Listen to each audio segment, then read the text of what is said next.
Good afternoon. Good afternoon. I'm Melanie White, President of the Women's Club. Welcome to our members in the auditorium, and welcome to our members that are viewing online. Following today's program, please join us in the Halsey Hall to meet Ben Pentreath. There are so many wonderful opportunities coming up to connect with the Women's Club. On Wednesday, October 22nd, from 10 a.m. to noon, the Women's Club Library is open to members on the second floor of the Bowling Haxel House. Please stop by to say hi and check out a book or two. Our catalog is available via the library tab in the members area of our website. Please put these fabulous upcoming Monday programs and special events in your calendar.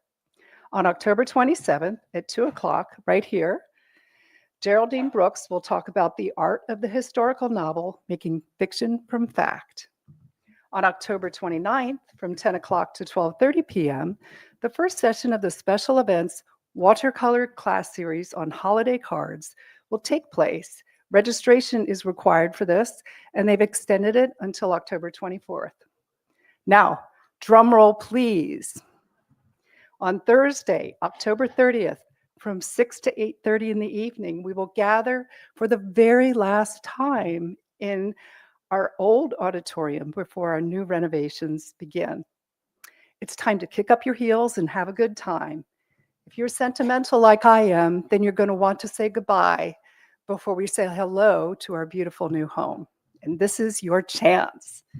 Wear your favorite pair of shoes, heels, sandals, flats, sneakers, whatever you wish. But come celebrate, out with the old and in with the new. Don't miss the online auction featuring dinners, experiences, and fabulous travel. Last week, I announced 33 new Women's Club members. Yes, to a very enthusiastic group in the Halsey Hall. Membership is a gift you give yourself. If you know someone who it may be a good fit for the Women's Club, please invite your friend to apply. Thank you to the program committee for providing our refreshments for today. Please silence your cell phones. Thank you to Preston Lee for serving as chair of the day, and she will now introduce Ben.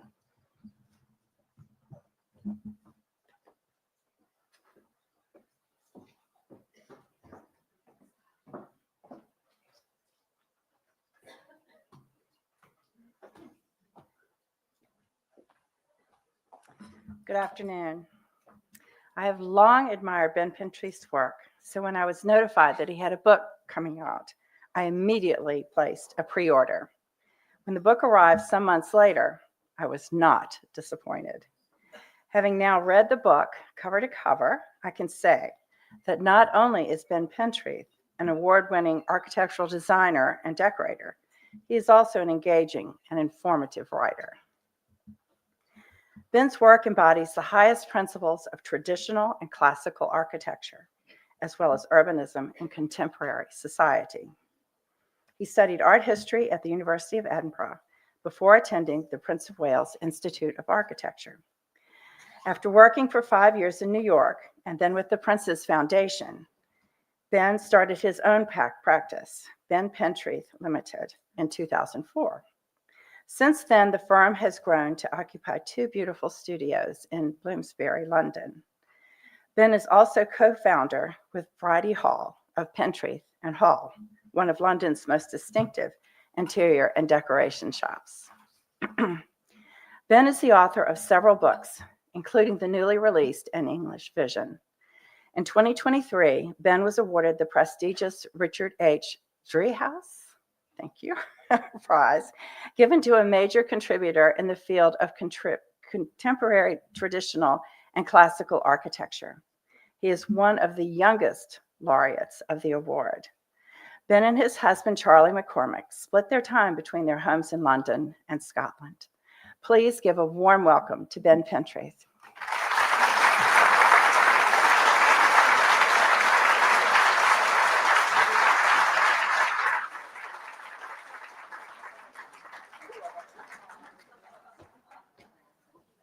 Thank you, everybody. Thank you for this incredibly warm welcome. It's absolutely fantastic to be here. Just got to get a few little bits and pieces going on the, so I can see what's coming next in my slides. It's really wonderful to be here. I'm having a great trip. I was in San Francisco for the wonderful Antiques Fair. And then yesterday I arrived in beautiful Williamsburg, which is fantastic, where I'm staying for a couple of nights. But it's really wonderful to be in Richmond. I hasten to add, my first visit to Richmond. I've got some good friends who live not too far away. So we came a few years ago and absolutely loved it. And it's wonderful to be back. And thank you very much to the club for inviting me. It's truly wonderful. And I loved your strapline, respectfully provocative. I think that's what we all need more of in our life. We need respect, but we need to be challenged. You know, this is life. So I'm going to start with a conundrum. I'm sure everybody in the room knows who this is. It's the great English, actually Scottish architect, Robert Adam, who was one of the fantastic 18th century designers in Britain.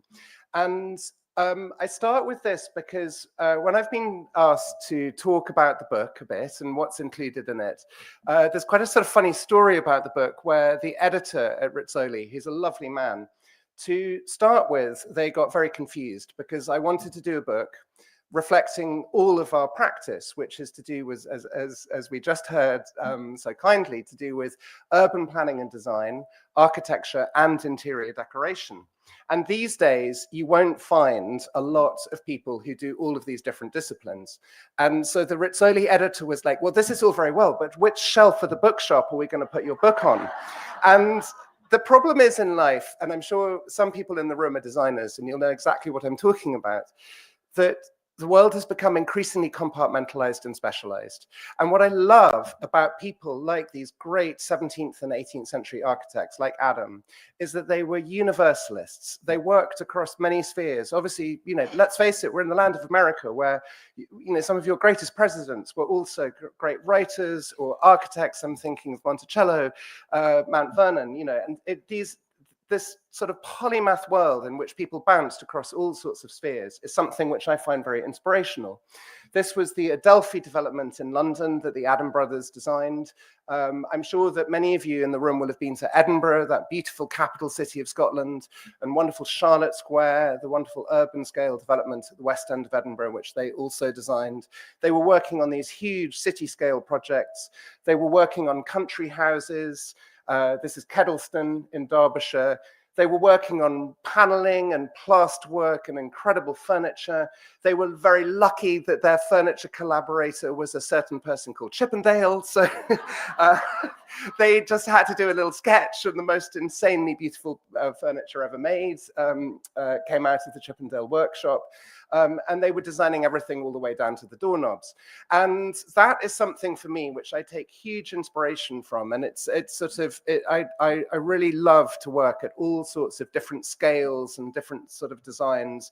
I'm going to start with one of our very recent projects, however, which is a decoration project probably the quickest project I've ever done in my life, which is the Kips Bay show home, which we just completed in New York, which has very sadly just shut yesterday, but I think it went well. And 6 weeks earlier, this is what the room looked like. So, and they said to us, if you want to get noticed, you have to kind of just go completely crazy. Just do a fantasy scheme, do whatever you want, but make it wild. And I decided that the really wild thing would be to have no client and no budget and no time. So we actually had a lovely time. Anyway. But seriously, so I'm going to start with some of the town projects that we're working on in the studio. And this is Poundbury, which some of you may have heard of. Some of you in the room, I think, have even visited. But this is the town which was established by King Charles when he was Prince of Wales about 30 years ago now. I'll show you a few slides. This is some of the houses we've designed. Here's some more with shops and cafes all mixed in. Green spaces, all of these photographs are brand new development, 5 years old in these photographs. And what we're trying to do in Poundbury, what Prince Charles was trying to do 30 years ago, he owns a massive estate called the Duchy of Cornwall. You may have heard of them because they sell very good biscuits, Duchy original biscuits. But as a massive landowning organization, they obviously had a lot of land, which, like so many places in America, is on the edge of towns and cities and is under pressure from development. And I'm sure that you all know better than anyone else suburban sprawl and how, you know, what you will all remember in your own lifetimes as farmland or wildland, suddenly you blink and you come back 5 years later and it's turned into suburban subdivisions. And very often we have exactly the same thing in Britain.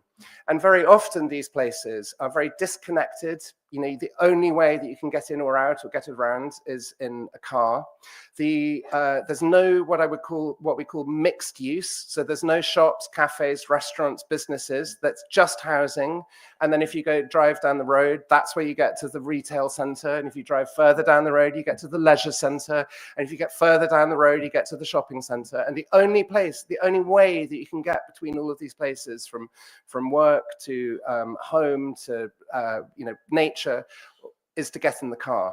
And we've got this disease as much as you have in America. I'm afraid you invented it, but you've done a very good job of exporting it. And so what King Charles was trying to do with his wonderful master planner who designed the development, Leon Creer, who's the most wonderful, inspirational person, very sadly died earlier this year. So he didn't quite get to see the town finished. What they were trying to do was to throw away the sort of conventional rule book of how development happens and to look back to beautiful historical places that have really robustly stood the test of time and learn the lessons of how historical places were built and put together. And the first thing is that you have to have places which are walkable neighborhoods, so that you can walk to all of your daily needs. You can walk to the shops, you can walk to the pub or the restaurant, you can walk and see your friends. And this is the kind of first wonderful thing that they built in Poundbury. Obviously, everyone in Poundbury has cars. You can see them all here, but you don't have to use your car. You've got a choice. And there's actually a fantastic public transport network as well, with an electric bus that hurtles around and takes people into town, into the main centre of Dorchester. So they've got mixed use, mixed income, absolutely crucial. So they've got lots of different types of housing there. We're very good at building this in England, as you are here, of kind of housing estates, housing developments, they're all identical housing types. So you have kind of starter home areas, or you have middle family income areas, or you have kind of executive homes estates, normally behind gates, you can't get in or out. And what we've tried to do in Poundbury is to mix all of that up. So on any given street, we've got apartments, we've got small houses, we've got big houses, and we've got social housing, all affordable housing mixed into the development as well. And what that means is that if you live somewhere like here, you can actually live your whole life without having to move to a completely different part of town every time your life circumstances change. So if you become an empty nester, or if you're, got your grandchildren coming back and you need more space, or whatever it might be, you can actually move within your street or within the development rather than having to go to a whole new part of town. It's all part of, in old places, that rich kind of social network that you find where you had kind of very grand houses and very humble houses, very often very close to one another. And we haven't been good at building that in the last kind of 50 or 70 years. And we're really learning all of these lessons, incorporating landscape, incorporating nature, incorporating water, and fundamentally using architecture to create a sense of place. And we've sort of forgotten that art of using design and buildings to kind of actually be positive and mark our place in the landscape. There's a weird thing in England that we have, where if you're designing any new building in the countryside, you have to go through what's called a visual impact assessment. And what that means is that they do a whole test from everywhere you could potentially see the building, and they take lots of photographs, and you have to do all these little graphs. And if you can see the building, it's considered a bad thing. That's actually a terrible kind of indictment of our lack of confidence in ourselves to create things which are beautiful, because no one is walking around the English countryside looking at old villages in the Cotswolds, or no one is going to Tuscany looking at hill towns wishing that they weren't there. It's the hill town, it's the dome of Florence Cathedral, which is the beautiful magnet, which means that we're in a beautiful place. And we've sort of lost that art, we've lost that confidence. So this finally is the the distant view of Poundbury from the west, with the tower that Leo had in his master plan, from right at the center of the master plan from day one, this huge tall building, which we were very fortunate in my studio to collaborate and work with him on. And a very quick story, because it was an interesting one. In the meeting with the local politicians, the local councillors who were going to give approval to this development happening, to the tower, in principle. And there was a lot of kind of rumbling that they didn't want it. And Leo did this brilliant thing. He did a presentation to about a dozen, 12 or 15 local politicians who were going to make the decision. He did a presentation to them, and he had somebody in his studio using Photoshop. He showed them 15 photographs of old, beautiful towns and villages in Dorset, all within a 10-mile radius, 15-mile radius of the town. And he had them Photoshop out all of the tall buildings. So the church steeples or the town hall spires or any of those tall buildings were taken out. And he gave them the slides and he said, okay, tell me where each of these places is. And not a single person knew where a single of those developments was. And one of them had a building in it, which they were sitting in at the time. But because they didn't have the tall tower, they didn't recognize it. And then he showed them the same 10 slides with the towers added back in. And it was a real sort of light bulb moment, using architecture to create a sense of place. So this is now a movement. I mean, Prince Charles set this development up 30 years ago. It's nearly complete, but it's a highly visited place. And it's now become a big movement in the United Kingdom and in Europe and in this country. I'm sure some of you will know the work of the fantastic Miami-based American practice DPZ, or DPZ as it's known here, Andreas Duani and his wife Liz Plater-Zyberg, who are good friends of mine, and they actually designed the very initial schematic master plan of this development, which we've now inherited and taken forward into detail. This is called Tornagrain, and it is a new town of 6,000 houses, which is being built in the Highlands of Scotland. And I'm sure many of you will have Scottish roots and will visit the Highlands from time to time. This is a development on the edge of a very fine city called Inverness. But Inverness has been growing very rapidly over the last 40 years. And the city decided that they needed to come up with a new plan to allow for planned growth rather than completely chaotic growth, which is what had happened over the last 50 years. So they've actually got some big problems in the old city, because the housing and workplaces and everything have been built all over the place with no real structure to it at all. It's led to huge traffic jams and congestion and all of those sorts of problems that are problems of everywhere, but they're very bad there. And so they decided to set up a whole new town just to the east of Inverness. And our client, our the landowner here is a fantastic man called the Earl of Murray. He is a historic Scottish family. His family were once the kings of Scotland a long time ago. And so he's got a very long-term vision, which allows him, in a sense, to think about the long term. He's not just in this for a quick buck. And so we're strategically planning these photographs. Again, all of the development here is about 4 or 5 years old in these photographs. So you can see right in the first phase, we've got food stores, we've got places of work, as well as the houses. And that's the first phase of the town there.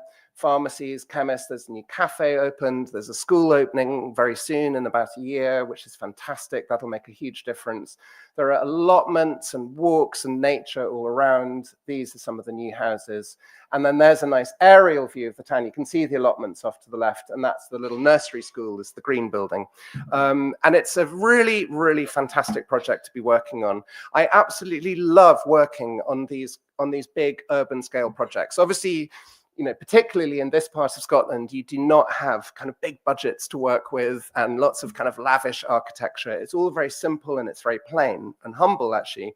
But there's just something about creating these new places which fundamentally sort of need to fit into their landscape. Developments can be beautiful, new houses can be beautiful, and you can build something that belongs and creates a wonderful kind of almost organic, natural sense of community to it.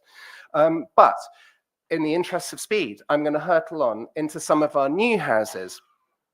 Now, this is just a simple sketch, an initial concept, and then we go through a long process to turn into this sort of thing. And here is a CGI model, a rendering of this house. Now, you may have seen right at the beginning, I flashed past a little slide, which was a whole picture of sort of architectural models.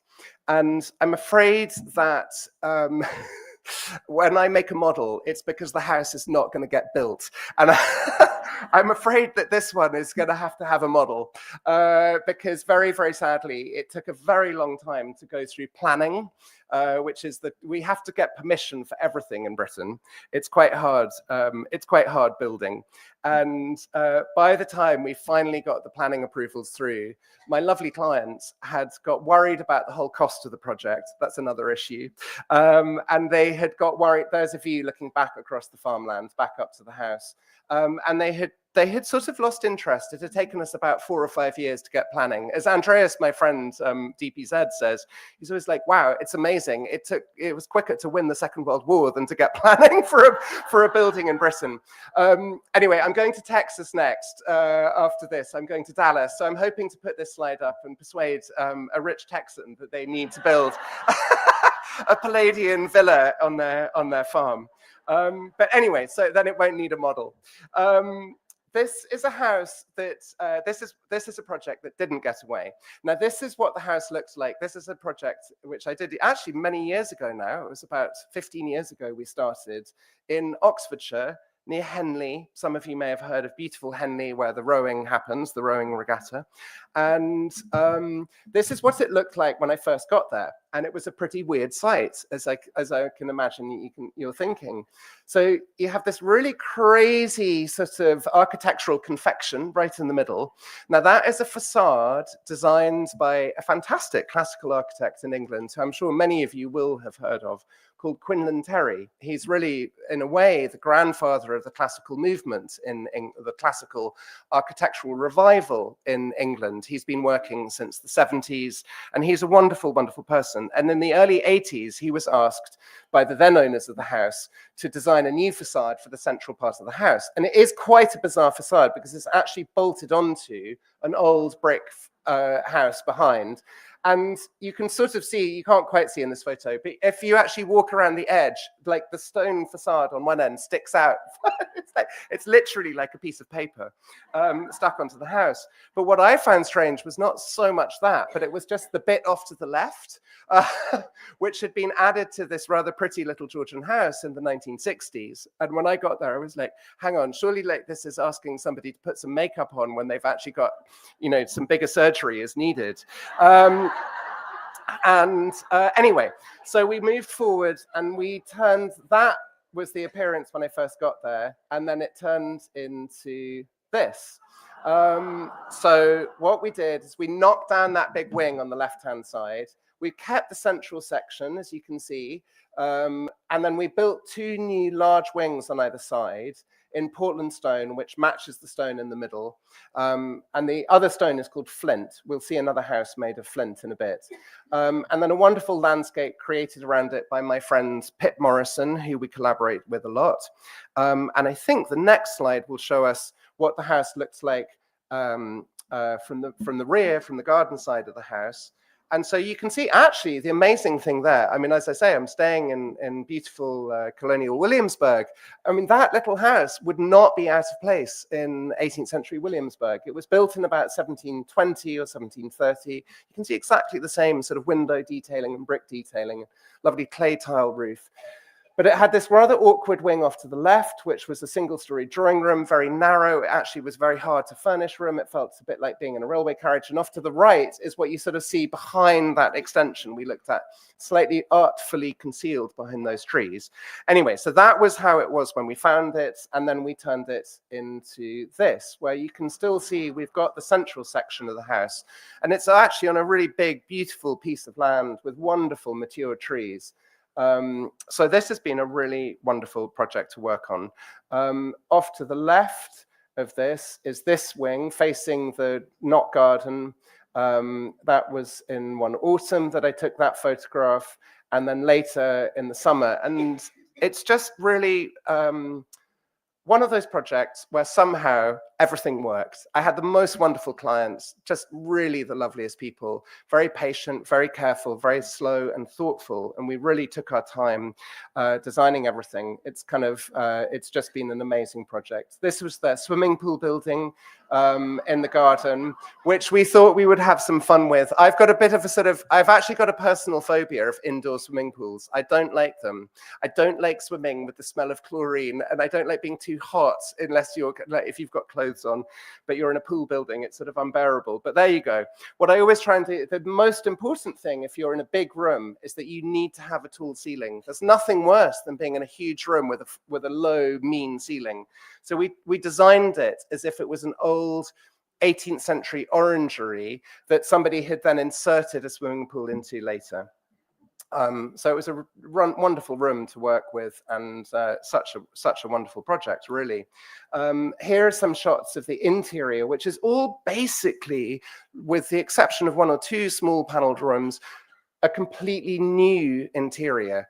The house had been carved up into a whole little rabbit warren of small rooms and a very poor quality staircase. So we opened all of those up and created this huge double height hall with amazing timber carved detailing and all in painted wood, with some really wonderful Gibbs chandeliers and William Kent chandeliers. And they've been slowly and patiently collecting a really wonderful collection of furniture, which sort of fits very beautifully. Here are some more details.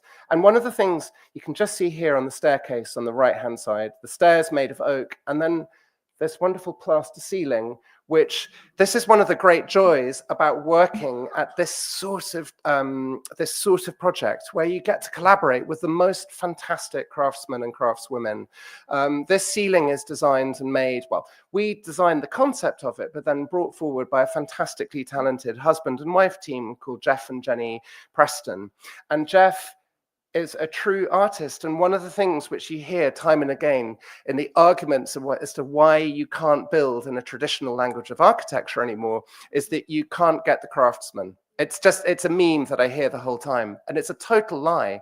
There are fantastic people who can deliver work of absolutely equal to the quality of the 17th or the 18th centuries. And actually, many of them are really young and are coming out of fantastic craft colleges and craft schools.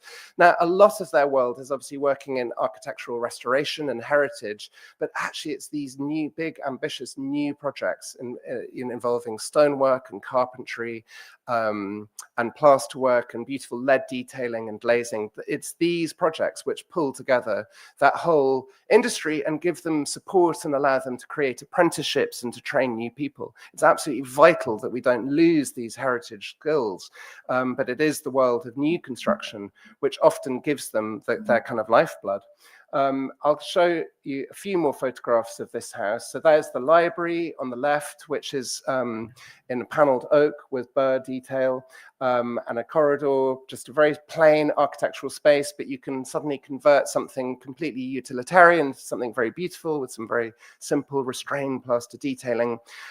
Here's the kitchen, complete with dogs, because every house and every piece of furniture needs dogs. We'll see more of that in my own house later. There is the beautiful bedroom, Gillian and Jonathan's bedroom, with this amazing wallpaper by de Gournay, who I'm sure many of you will know, the London-based wallpaper company who do beautiful Chinese hand-painted wallpaper. And this was tricky. We nearly actually put them out of business on this project because Gillian, I mentioned her attention to detail. So we had seen a sample, which she absolutely loved. She said, this is perfect. So we said, right, we'll order kind of like 100 rolls of that paper. Thank you very much. And then the control sample turned up, which was what we were actually going to get. And it didn't look anything like the one we'd looked at.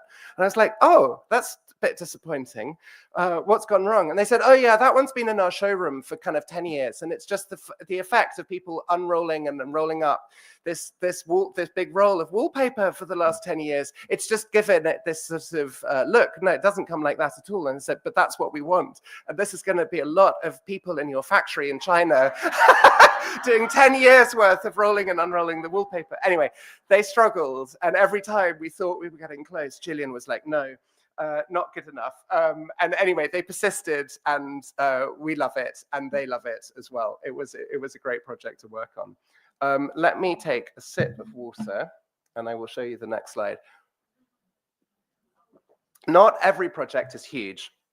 Trust me. And actually, some of those massive, massive projects can also be quite grueling and sort of, you think, wow, it takes a long time to build a house and deliver a project. But a lot of what we work on is much smaller and much more modest. And those are the projects that we really love. I mean, fundamentally, as an architect or as a designer, what you really want is a wonderful site and a wonderful client. And when you have that, it all just chimes and comes forward. This is a little house in Hampshire in the beautiful South Downs. You can see the wonderful chalk downlands and the beech woods up above. This is a house where we worked with another landscape architect, Kim Wilkie, who's a great friend of mine, and we collaborated on this one together. There's actually an old house here. Now I need to change buttons and show you. So this is the old part of the house in here with the slate roof and the tile roof behind. And it's just a lovely farmhouse in a really beautiful spot. But that old building was the south facing, was the front door on the south side, which is the lovely sunny side where you want to sit and where you want the garden to be. But obviously, it was also the front door. So now it was filled with a car park with, just tarmac and a load of cars parked outside. And Kim is a genius. He comes in and he says, what we need to do is we need to turn the whole house around.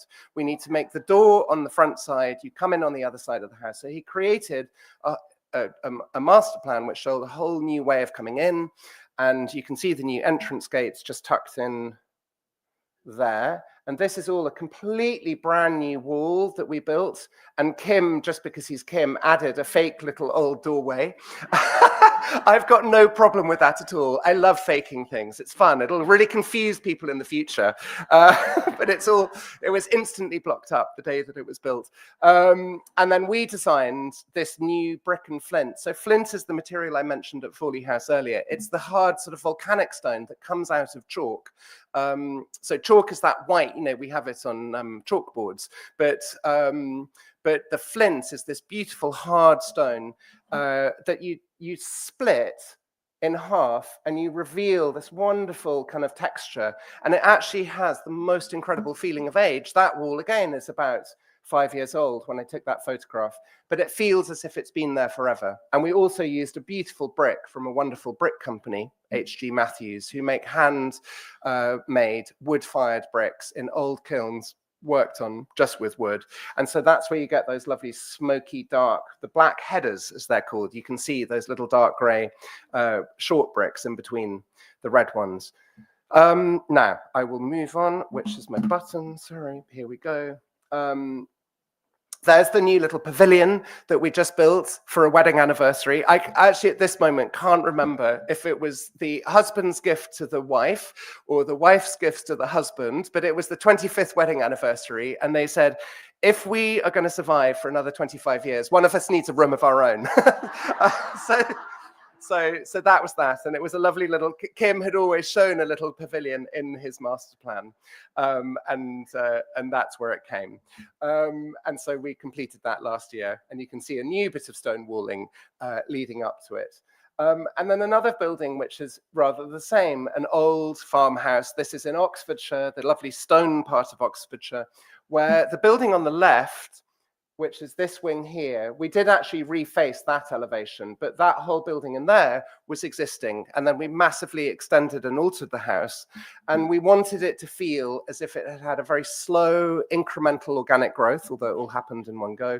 And this is just a little story about how accidents are often the kind of the favorite part of a project. So this behind here is a swimming pool pavilion on the other side, and there's a lovely pool garden, and you can see that there's a big chimney there, and there's a nice open area loggia where you can sit out and enjoy the sun, but kind of in the evening you can light a fire. And the clients went off to stay with some friends for the weekend, which is always absolutely fatal, getting other people's opinion late in the day. And their friends had a pizza oven, and the husband came back saying, "We must have a pizza oven. Where's it going to go?" And I was like, "Crikey, this is actually quite a big deal. You know, they're not nothing. You know, they're huge, great circular things." Anyway, we sort of figured out that the best place to put it was on the edge of the existing chimney, because, I mean, construction had already started. You know, it wasn't just on the drawings. Anyway, so that's the little pizza oven, which leads in on the other side. It's actually my favorite part about the whole project, because it's unexpected and it's kind of whimsical, but it's fun. But that was a lovely, lovely project to work on. I'm just popping this up. This is a new house, a completely new house. This is the CGI. For those of you who don't know what that means, it means computer-generated imagery. So it's a tool which we use a huge amount in the studio to allow us to design really carefully, to sense check and feel how it's all going to look and come together. So that's the early design of the house, which is now largely under construction. I think we'll see if here it is, nearly completed. This was taken earlier this year, so it's still in the spring. We haven't had the leaves out yet, but it's the most wonderful site in Gloucestershire with incredible far-reaching views. But I put this up because we were given an amazing brief here by the client, quite an unusual brief. He wanted a house, he wanted it to feel old and timeless and built with very traditional materials, but he also wanted it to be completely fossil fuel free in operation, so no oil or no gas. We have ground source heating and air source heating and solar panels, and he wanted no concrete and no modern materials used in the construction. That, incidentally, was the big challenge. Here's a photograph of the inside of one of the big spaces, sort of almost like barn-like space, which is going to be their main living space in the house. But what was incredible, and you can see here, we've actually got floorboards which have come from a local wood being dried before they get put down in the spaces. But what was amazing here is that we worked very hard with a consultant, a sustainable energy and material consultant, who we worked our way through. So you know, if you go onto a normal building site, there are just so many weird chemical products going into the building.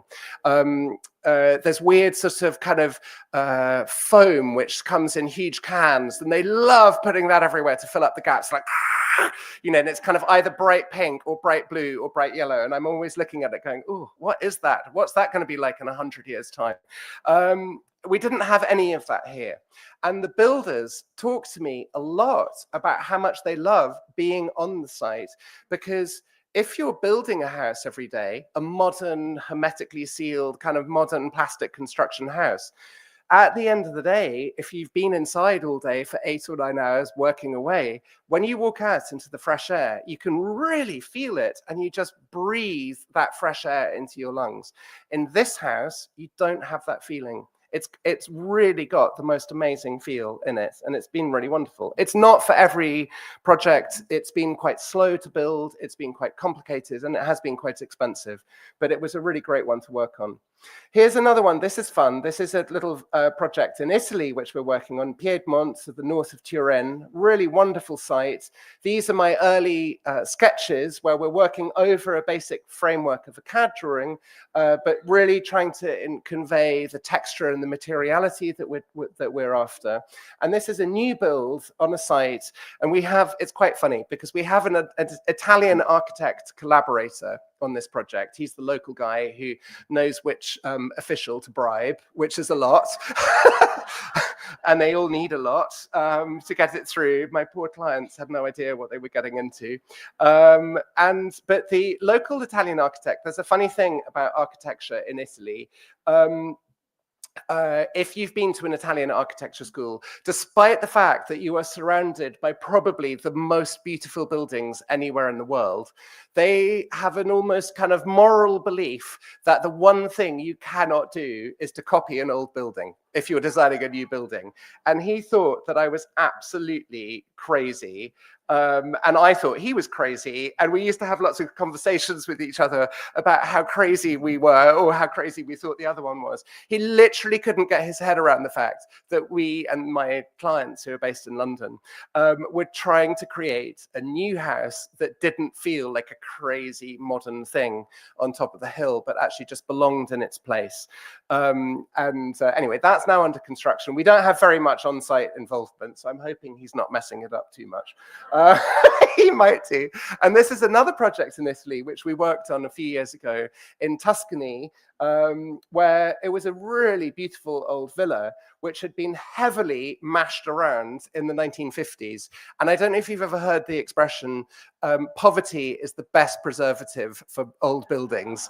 But unfortunately for this house, it had actually been a really wonderful, beautiful house. And then in 1950, it was bought by a Milanese industrial family who really made it into a sort of all mod cons. It was actually quite cool in its way, but it completely lacked character and detail and charm. And so we've been working there are no photographs or drawings of what it looked like before. So we had to just guess and make it up, but we've had a lot of fun with that. So that's also now under construction at the moment, which is fantastic. And then I was about to say closer to home. It could be closer to home because it looks like it might be in America, but it's actually in New Zealand, in Christchurch, New Zealand. So Charlie, my other half, is a Kiwi. That's completely unrelated, but we got a telephone call in the office from a wonderful young Kiwi property developer, actually. We're doing lots of development work for them now in New Zealand. But this was for his own house. And he said, I just can't find a traditional architect anywhere in New Zealand who can help me do what I want. So we designed this together. I'm actually going in a month or two to see it finished. I haven't seen it all finished. I've seen it once during construction. So there it is. And that's their little daughter hugging the column. And that is what columns are for, to be hugged by 3-year-olds, just in case you're wondering. So that's been a really lovely project to work on, and he's delivered it and built it beautifully. I'll now finally move into some of the decoration projects, and this is one of the grandest houses that we've worked on. It's a wonderful house called Chettle in Dorset, and it was a very important historic house designed by a great architect in the early 18th century called Thomas Archer, and he's exceptionally unusual because he was the only English Baroque architect who actually traveled to Italy. So he made that long and very difficult, dangerous journey and really spent time studying actual Italian buildings. Everyone else was just doing it from books. So it's got a rather unusual flavor to it. This is what the house looked like when I first got there. Kind of not too bad as you got close, but a little ropey. And then when you got really close, you realize that the whole thing was just kind of completely falling to bits. This is the wiring, which could have burnt the whole house down in a crisp. I mean, and there were people living here, you know, it was kind of, it was not nothing. We collaborated on this project with a fantastic architect called Hugh Petter, who's a really good friend of mine. Hugh did the architectural restoration of the house, which was a massive project just on its own. And then we worked on the decoration and the interiors. this is one of the rooms as it was. Now, this doesn't look too bad, but Tom, my client, had this sort of fantasy that he wanted to put back an early 18th century panelled interior of the sort that we knew that the house would have had, but in the 19th century, poverty being the great preservative, money being the worst thing, the family came into quite a chunk of money in about 1870 and ripped out a lot of the beautiful panelled early 18th century rooms. They decided they needed a ballroom, and this was the result. And it's actually a rather fine, beautiful ceiling, but this really weird kind of wall panelling. And because the house is very historic and it's very, very protected, we were having quite an argument with the conservation officer lady who was, Tom wanted to have his whole new vision, and she was like, well, I think this is highly protected paneling. I'm sorry, you can't take it off. And this was, we were in the room in a meeting, and Tom, my client, was getting extremely bored listening to the conservation officer rabbit on with her opinions.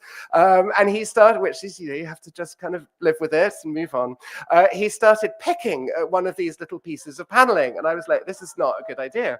And suddenly the whole bit of timber fell off in his hand, and I was like, this is terrible. In front of Historic England, the conservation officers, like, this is a disaster. And he sort of stood there a little bit sheepish and embarrassed, and then turned it around, and it had a barcode on it. And it turned out that the house had been used as a film set. They were trying to make some money, and they'd rented this room out as a film set for a period drama in 1990. And the film company had thought it looked a bit basic, so they'd stuck all of these gilded moldings, it's sounding a bit familiar, all over the walls. Anyway, so at that point, the conservation officer kind of realized that her game was up, and we were allowed to put the new paneling in. Upstairs, this is what it looked like. Terrible floods and leaks. Unfortunately, the whole roof had gone, and in a way, this is one of the attic bedrooms. That floor had effectively become the ceiling, the roof of the house. There was so much water pouring in. Here we are halfway through the construction, down in the basement. I mentioned that Archer had been to Italy, and this room felt like being in a beautiful 17th century Italian monastery with those amazing kind of vaulted spaces. That's halfway through Hugh's incredible restoration. Here is a measure of the outside of the house, and you can see that each window was restored where they kept all of the original 18th century oak, but then spliced in new pieces, and every single pane of glass was carefully taken out, and then if it was original, it was put back where it had been before, and if it was a replacement piece of glass, we blew a new bit of crown glass for the windows. It was a real passion project and a labor of love. Here's the drawing room now under construction with the paneling. You can just see in situ, and the original ceiling retained because it was very nice. And here are some of the rooms finished. In architecture like this, you don't have to do a lot of decorating. Remember right at the beginning, I showed the Kipps Bay show house in New York. It was actually a really lovely room, but it was all about decoration. It was about furniture and wallpapers and pictures and the bits and pieces. This house is all about the stuff that you don't take out. It's a very pure, very beautiful architectural experience with this incredible landscape stretching away in every direction. There's the staircase, which we restored, rehung. Actually, these photos were taken shortly after Tom and Rosamund moved in, and they've now got a lot more pictures. And every couple of years, I have to go back and help do a little rehang, which is great. And then here's the drawing room, all finished and furnished. Sometimes American magazine editors get very stressed out with me because I like to take the photographs. I took all the photographs in the book, weirdly. It was just a thing that I got into. But I don't really like moving things too much. I don't like tidying up or kind of puffing the cushions. I mean, if the client has kind of very kind of like puffed up cushions, I'm not going to squash them. But if they don't, then I'm not going to touch them. And I think it gives the atmosphere of living in the house a little bit more. you can see some of their wonderful pictures and furniture that they've been collecting. And then here's the dining room. It was actually this was part of the sort of Victorian house, and it was quite a sort of miserable doer room. And Rosamond and I, she said, I want it to be fun. And at that stage in Dorset, Charlie and I had a bright blue dining room, and she said, I want your dining room color. So that's what we went with, these amazing GP&J Baker curtains as well, in a wonderful, slightly zany Victorian pattern. And there's one of the bedrooms, soft and serene, with an incredible bed, with its beautiful Regency bed with amazing ivy painted detailing, which gave us the hint for the wallpaper and the bedspread when we found it. Anyway, these are the grand projects. Here's the simple one. This is my own former house in Dorset. So Charlie and I lived here. Well, I lived here for about 15 years. Charlie for the last 10 years. This is the absolute opposite of what we've just been looking at. It's happened very slowly, very organically, very evolved. One day we get bored of a paint color and we'll try something new. We sort of lived like this for quite a long time. This was the longest surviving. It was like living in an egg yolk. It was quite fun. That's our kitchen. That was the sitting room. It was the most beautiful early 19th century house in a really wonderful little estate village in Dorset. Here's the dining room. It's no longer in its pale blue incarnation. This was a wallpaper and curtains that I designed for Morris & Co., that wonderful British company owned by Sanderson. And I do a lot of work with them. And we did this wonderful project collaborating on recoloring some of the original William Morris patterns and fabrics, which was a great experience working with their archive. And so, yeah, this is how we lived. Nothing matches, you can see. It's all a bit crazy, but it's good. We like it that way. Charlie is the most amazing gardener.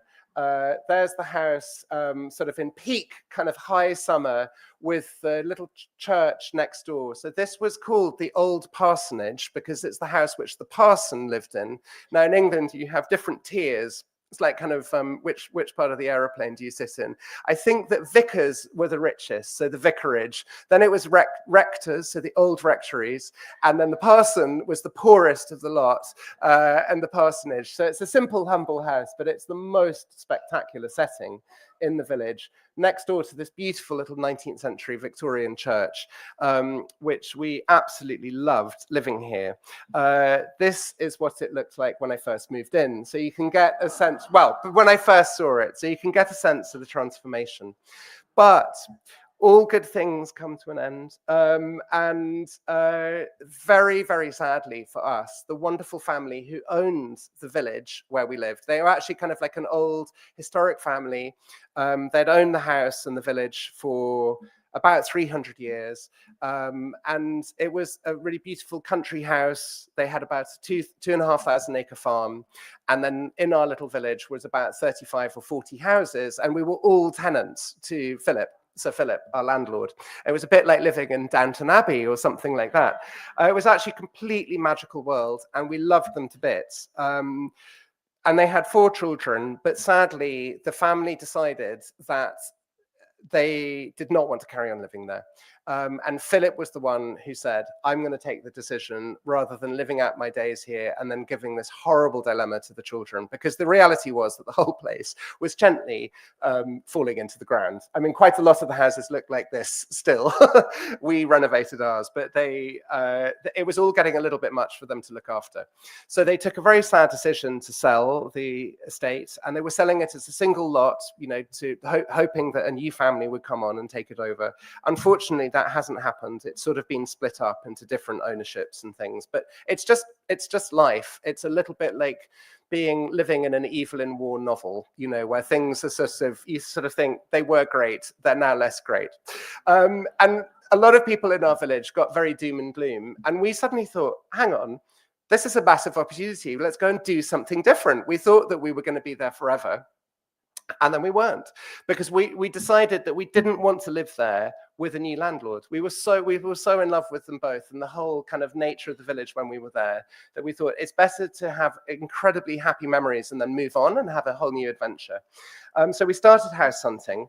And that took forever because we were like Goldilocks. We were very, very fussy, and there was always something wrong. We didn't really have to move. No, we weren't being asked to leave. It was we were making that decision. So we knew that we wanted to move north to Scotland.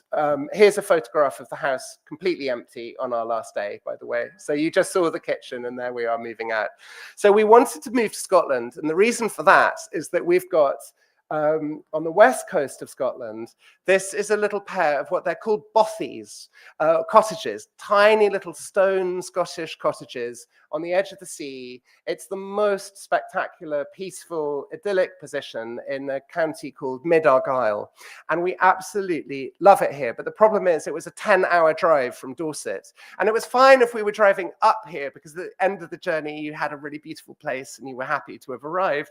But if we were driving back down with all the dogs in the back of the car, you've had your wonderful week in Scotland, and then by the time you've been through all the motorways and all of the traffic congestion and all the rest of it, you just got home and you were completely frazzled, and you're like, oh God, why did we go away in the first place?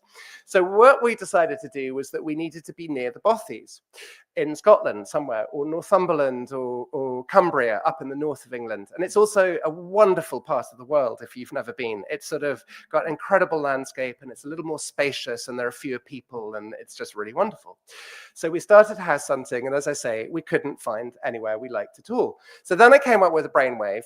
I said, well, we love it here, so why don't we build a house? Oh, here's the two little houses, by the way. So this one on the left, that's our kitchen. And then this one on the right, that's our bedroom, and that's our sitting room. And a lot of people over the years have said, aren't you going to join them up? And I'm like, are you absolutely kidding me? This would be huge, and the trees are kind of amazing. Anyway, the one room that I didn't mention is a bathroom, because we don't have one. And it's normally at this point that American audiences think that we're completely deranged. That little building there is our loo. We have a composting toilet, and we get our water from a spring, and it's all very primitive, but we're extremely happy there when we're there. We don't have any plumbing. This is the drawing room, but we do have great chintz. We've got really good antique coral collection. You know, we've got all of our priorities completely in the right order. And then this is the other end of the kitchen. That's our kitchen, and this is where I really freak Americans out. That's our bath, right there. And we have to fill it up with hot water from a sort of hot water cylinder, you know, the sort of thing that you get in old village halls in England for making lots of cups of tea. We've got one of those, and we have buckets of water for this. Anyway, so for a long time, I thought we would move here because we loved it, and we finally got planning approval to build a new house. And then we, so we're going to keep the two little ones as little guest cottages and build a new house behind. And then that happened, and then we started pricing it with our lovely builder. And that was the moment when Charlie was like, this is absolutely ridiculous, because it was going to cost way more to build the new house than any house in 100 miles has ever sold for. And he just said, it's a terrible idea. And I was like, well, we don't have any other ideas. And I said, you can't take it with you anyway, so we may as well just have fun, and all of those sort of things. But he was winning the argument. So I had this poor builder who thought that he was about to start a building project. When I have difficult clients, I'm now 100% sympathetic. Because if I had been my own client, I would be the worst ever. We were incredibly indecisive. Anyway, so this poor builder thought he was starting. He had actually thought he was starting so much that he had started to make his site compound on the property, and he was getting ready to go. And what he didn't realize is that I was frantically kind of then really, really searching the internet just in case there was an alternative. And every single morning I would wake up and shrink down the whole map of Britain on our website. It's called Rightmove. I think in America it's called Zillow or something like that. Yeah, I'm sure you're all on it the whole time. Everybody is. And I would shrink down and I'd do a big rectangle around the whole of Britain and click on it every morning to see what are the new houses on the market this morning. And obviously in an area that size, there would be like 20,000 new houses. But obviously we're only really interested in the first or the second page. And that's when I saw this photograph. And I was like, wow, this looks completely amazing. This is our dream house. It's a beautiful Georgian house. It's got a walled garden. It's by the sea. These are all kind of the things that and I just thought it looks absolutely magical. And these were the tiny little kind of, pictures that were on the website. And then I clicked on to the thing and I clicked onto the map, and we are a long way away. So if any of you have been to London, that's there.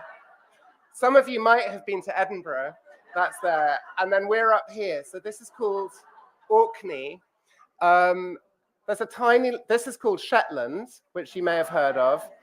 And then this little dot there is called Fair Isle. And if you're a keen golfer, you've got a Fair Isle sweater. That's where they come from. Fair Isle has got a population of 62 people.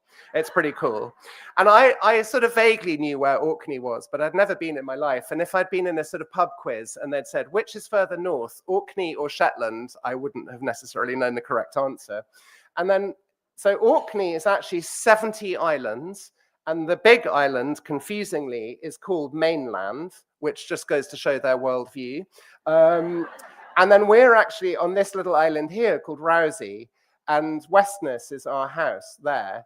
And so I saw all of this and I sent it to Charlie and I said, I think this house is pretty amazing, but it's pretty hard to get to. What do you think? And he replied instantly saying, this is the one. This is the one. And so it's just one of those things. We called the estate agent and I asked her how to get to Orkney, and she laughed at me. And we made an appointment to go and see it the next week. We couldn't go instantly because we were going to a friend's birthday party, but as soon as we could, we got up there. We were the first people to look at it.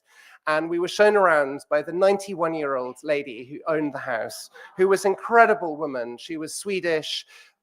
She had been widowed about 5 years before. She was incredibly robust, but sort of it was all getting too much for her. And her children had finally persuaded her that she did need to move out. And she absolutely loved the house. They had lived there for 45 years. And the estate agent had warned me. She said, Ben, don't think you're going for a house viewing. You're going for a job interview. She is not going to sell this house to just any old one, you know. And so we were sort of really on our best behavior. Anyway, Ava thought that it would probably take 3 or 4 years to find somebody who she would agree to sell the house to. We were the first people to walk in after 1 week. We absolutely loved it. We went back the next day. We loved it even more. And the next day we made an offer on it and our offer was accepted. And in Scotland, that's a deal. Like once you've made your offer and it's been accepted, you're in your deal. And then amazingly, and it's sort of sad, but kind of not sad, 10 days later, she just died in her sleep. Just didn't wake up in the morning and we became quite close to her kids after that, but they just sort of said she had been so worried about what was going to happen. And then once she knew that we were going to take over, she could just go in peace. So we moved in almost a year and a week ago. We moved in. And it's a whole wonderful life to come. I'll show you. We've just been discovering it all. Here are the woods. You'll often hear people say that Orkney has no trees, which is nearly true, but we've got the most amazing trees, which were probably planted when the house was built about 250 years ago. We have been learning all of the seasons. We've been trying out paint colors because and for anybody who follows me on Instagram, I really sort of kicked off a storm when I posted a photograph saying, I wonder what color we should paint our house. And I literally got about 10,000 answers. And I didn't want to be rude, but I nearly said, like, I actually don't care what you think. But it was a little bit overwhelming. My phone was buzzing. It was crazy. Anyway, we've actually, after all sorts of, we thought we might do it in a sort of warm, rich ochre or orange color. After a whole year there, we've decided that we're going to paint it white because it just feels simple and beautiful and Scottish and kind of unpretentious. And it's part of the whole thing. We're just living in the house. It does need renovation. It needs replumbing and rewiring and re-roofing, and it needs new windows and all sorts of boring things, which when we've finished, if we do a good job, no one will know that we've touched it.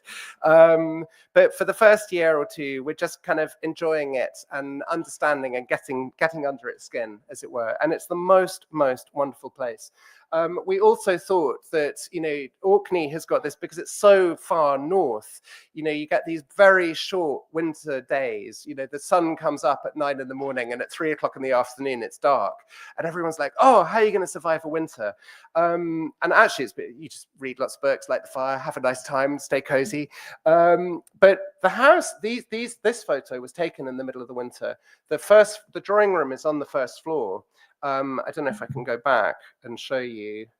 Yeah, so it's kind of incredible because that's our dining room in there. And then the main sort of sitting room in the house is up here, these two windows. And being so high up, you have the most incredible light and views. And here we are looking out to the sea and to a wonderful little island just beyond.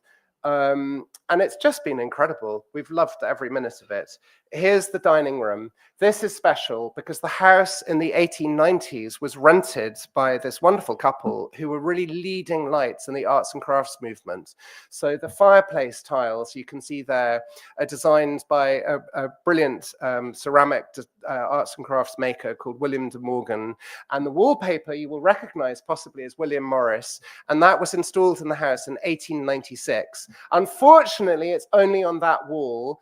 And we are now working with Morris & Co. to recolor for those are the new patterns that they make. But we're going to put that back.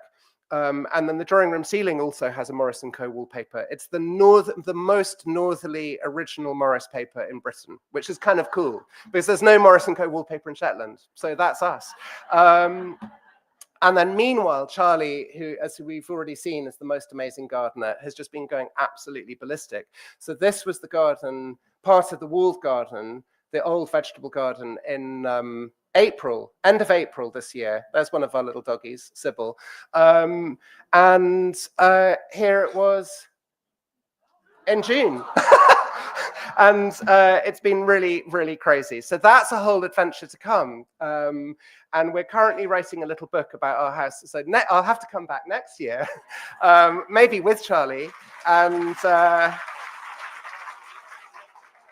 we're writing a little book about leaving Dorset. And then the one after that will be about here. Anyway, hopefully I haven't overrun the time too much. And hopefully there's a minute or two of time for questions, if anybody has got a question at all. Hello, there's a question there. Thank you.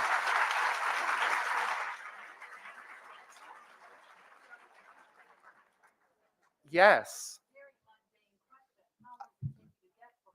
That's always the first question. How long does it take you to get? In England, everybody says, what's your door-to-door?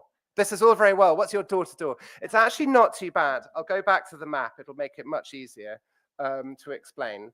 But there's a great little plane which flies from London to Kirkwall in the spring until the autumn, from London to Kirkwall on Mondays and Fridays only. So you fly up to here. It can't make it all in one go because the plane is too small. So it has to stop here in Dundee, which you've probably heard of, where marmalade comes from, for a refuel. And then you land in Kirkwall, which is the main city in Orkney. It's called a city because it's got a cathedral, but it's actually a tiny town, but it's got this really beautiful 10th century cathedral, which is amazing. And then we have to get to here and then take our ferry over to the island. And I leave Heathrow at sort of 10 o'clock in the morning, and I'm at home at 3:30 in the afternoon, having a cup of tea. And it's really not that bad. Yeah. But obviously that's a bit of a lie because you have to get to the airport an hour or two early. And then I have to leave my house. So it's quite a long door to door, but I work on the way. Yes, another question. So they're mainly sycamores. What kind of trees was the question? But we have several oaks, and we also have elm trees, which is extremely unusual in Britain because there's this terrible disease that in the 1970s wiped out all of the elm trees, called Dutch elm. Poor Dutch. I'm sure it didn't come from Holland, but anyway, that's what it's called.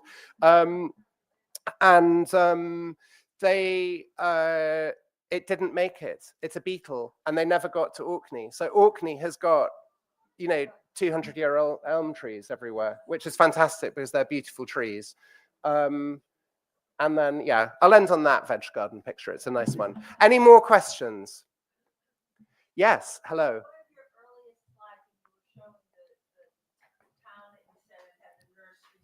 Yes, Tornagrain.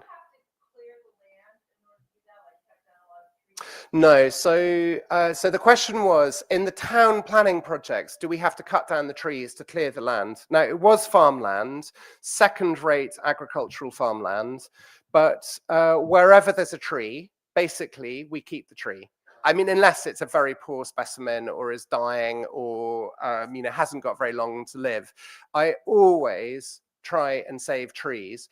I mean, not just because I'm a tree hugger, and they are incredible at supporting ecology and wildlife, but it's actually, from my rather selfish perspective, trees, old trees, are the thing that make new houses feel old and settled. And if you chop down all the trees and build a new I mean, the trees are the things which take 200 or 300 years to grow. Having said that, I have had bad luck from time to time. We did a little housing development for a really lovely builder on the edge of a really beautiful little town in Wiltshire called Bradford-on-Avon. And we were doing it, and there was a beautiful, mature, really like quite ancient copper beech tree. And we just used it to build a whole green, like an old traditional village green lined with all the little houses all the way around it.